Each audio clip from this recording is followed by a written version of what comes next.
नमस्कार, हिंद टीवी में आपका स्वागत है। किसान आंदोलन खत्म हो चुका है, लेकिन किसान आंदोलन के समय की गई कॉन्स्पिरेसी से अब धीरे धीरे पर्दा उठ रहा है। एक तरफ तीनों कृषि कानूनों को केंद्र सरकार ने वापस ले लिया, तो दूसरी तरफ 5 राज्यों के चुनाव खत्म हो चुके हैं। लेकिन किसान आंदोलन के नाम पर जो साजिश की गई, भारतीय जनता पार्टी के विरोध में एक माहौल तैयार करने की कोशिश की गई, उसका अब धीरे धीरे खुलासा हो रहा है। एक तो किसान नेता आपस में ही भिड़कर इसका खुलासा कर रहे हैं, तो दूसरी तरफ सुप्रीम कोर्ट ने जो पैनल का गठन किया था उसकी रिपोर्ट भी सार्वजनिक हुई है। और उस पैनल में जो 3 सदस्य थे, उसमें से एक अनिल धनवंत ने उसको सार्वजनिक करते हुए ये बताया है कि कृषि कानूनों पर लगभग 85% लोग समर्थन में थे, जबकि केवल 15% ऐसे लोग हैं या किसान संगठन हैं जो इसका विरोध करते नजर आए। और जिन किसान संगठनों ने लगातार विरोध किया था इन कृषि कानूनों का, वो तो सुप्रीम कोर्ट के इस पैनल के सामने भी नहीं आए। यानी 2 तरह से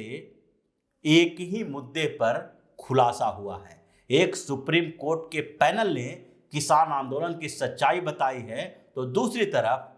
किसान नेता योगेंद्र यादव और राकेश टिकैत के बारे में एक बड़ा खुलासा हुआ है। यहां तक कि योगेंद्र यादव ने ही कबूल किया है कि इन दोनों ने मिलकर भारतीय जनता पार्टी को हराने का एक माहौल तैयार किया। ये योगेंद्र यादव की अपनी स्वीकारोक्ति है, अपना एक्सेप्टेंस है। उन्होंने एक्सेप्ट किया है, और ये एक्सेप्ट जो किया है वो फ्रस्ट्रेशन का नतीजा है, क्योंकि पिछले दिनों 5 राज्य में जो विधानसभा का चुनाव हुआ, उसमें 4 राज्यों में भारतीय जनता पार्टी की जीत हुई। और उन 4 राज्यों की बात छोड़ दें तो सबसे जो महत्वपूर्ण चुनाव था वो उत्तर प्रदेश का था। और किसान संगठन और जो बेसिकली योगेंद्र यादव और राकेश टिकैत की पूरी जो नजरें टिकी हुई थी वो उत्तर प्रदेश के ऊपर टिकी हुई थी, क्योंकि पंजाब दूसरा ऐसा राज्य था जिसका चुनाव भी महत्वपूर्ण माना जा रहा था। लेकिन पंजाब के कई किसान संगठन इस आंदोलन में भाग ले रहे थे, इसलिए उत्तर प्रदेश के चुनाव पर इन दोनों किसान नेताओं की नजरें टिकी थी कि यहां किसी तरह से भारतीय जनता पार्टी को हरा देना है। और इसलिए इन लोगों ने ये पूरी कॉन्स्पिरेसी आगे तक के लिए बना रखी थी, और इसका खुलासा भी योगेंद्र यादव ने ही किया, और ये फ्रस्ट्रेशन में किया। इस फ्रस्ट्रेशन का नतीजा ही है कि राकेश टिकैत का नाम भी योगेंद्र यादव ने लिया। एक वीडियो में ये दिखाया जा रहा है, ये बताया जा रहा है कि किस तरह से राकेश टिकैत और योगेंद्र यादव ने दोनों ने मिलकर ये पूरी कॉन्स्पिरेसी बनाई उत्तर प्रदेश के लिए। और राकेश टिकैत के बारे में योगेंद्र यादव खुद कह रहे हैं कि विपक्ष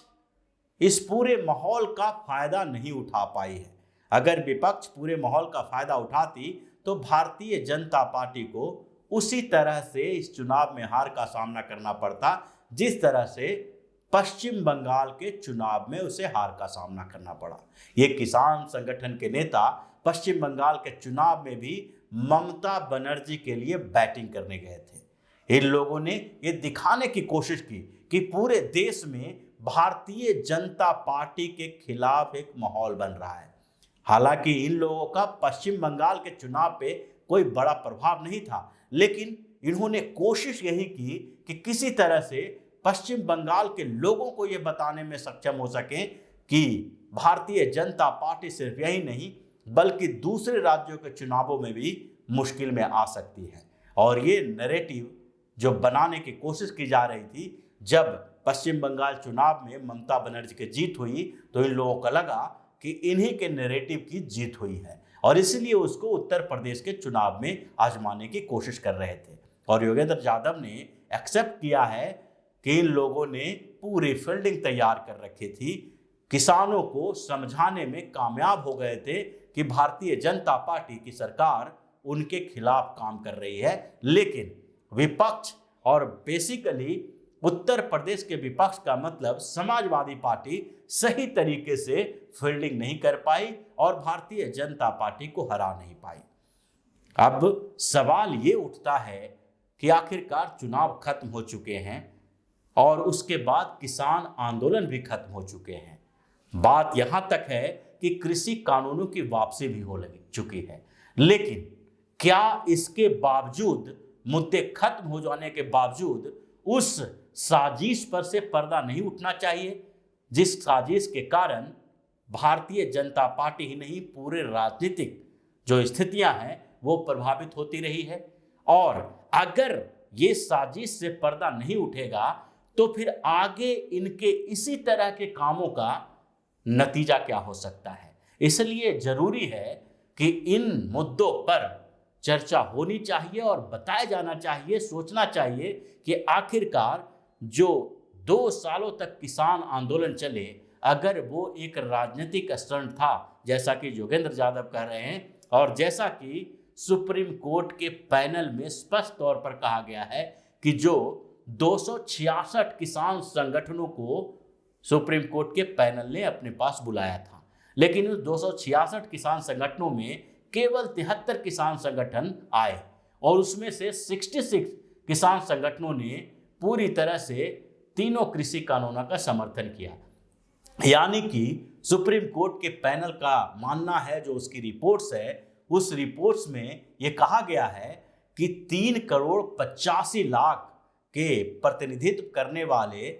73 किसान संगठनों में से 66 किसान संगठन, यानी कि वो रिप्रेजेंट कर रहे थे 3,33,00,000 किसानों का, उन लोगों ने समर्थन किया। 85% लोगों ने, किसान संगठनों ने समर्थन किया, जबकि जो किसान संगठन इसका विरोध कर रहे थे यानी संयुक्त किसान मोर्चा, वो न सुप्रीम कोर्ट के पैनल के पास गए, न सरकार से कोई सही तरीके से बातचीत कर रहे थे, मुद्दे को भटका के सिर्फ इस आंदोलन को लंबे समय तक खींच रहे थे। अब सवाल ये उठता है कि अगर ये आंदोलन पूरी तरह से राजनीति से प्रेरित था, तो जो आरोप अब तक ये लोग लगाते जा रहे हैं कि 2 साल के आंदोलन में 700 से ज्यादा किसानों की मौत हुई, अब उन किसानों की मौत की जिम्मेदारी सरकार के रुख का है या फिर इन किसान नेताओं की है। अगर इन किसान नेताओं ने सिर्फ भारतीय जनता पार्टी को हराने के अभियान को चलाते हुए इन किसानों को बरगलाया, जो किसान अपने काम में लगे रहते उनको सड़कों पर लाया, और उसी किसानों में से बहुत सारे जो ज़्यादा इमोशनल थे उन्होंने सुसाइड भी की और कुछ जगहों पे इन किसानों की मौत भी हुई, अलग अलग परिस्थितियों के कारण, चाहे ठंड से हो या फिर ज़्यादा गर्मी से हो, ये स्थितियां आई है। अगर 700 किसानों की मौत के लिए बार बार जिम्मेदार केंद्र सरकार को ठहराया जा रहा है, तो इस पूरे साजिश का पर्दाफाश होने के बाद ये सवाल उठता है कि योगेंद्र यादव और राकेश टिकैत जैसे नेताओं के चेहरे पर से पर्दा उठना चाहिए, इनके खिलाफ जांच होनी चाहिए और जो किसानों के साथ घटनाएं घटी है उसकी पूरी की पूरी जिम्मेदारी इन लोगों को तय करना चाहिए, इनको उसके लिए सजा दिलानी चाहिए कि आखिरकार एक राजनीतिक उद्देश्य का सामाजिक उद्देश्य के साथ घालमेल करके आपने भोले भाले लोगों को बरगलाया है और उसकी जिम्मेदारी इनके ऊपर होनी चाहिए, ताकि आगे भी जब इस तरह के आंदोलन को प्रायोजित की जाए तो लोगों को उसकी सच्चाई का पता चल सके, लोग ये समझ सकें कि ये आंदोलन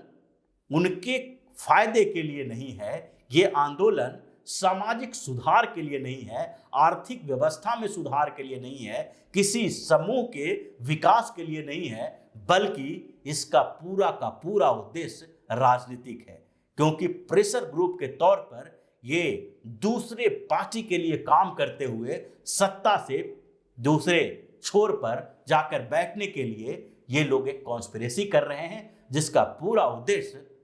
अभी की सरकार को गिराना है। और इस पूरी कॉन्स्पिरेसी का पर्दाफाश होने के बाद इनके खिलाफ जांच होना जरूरी है, ताकि हर व्यक्ति को,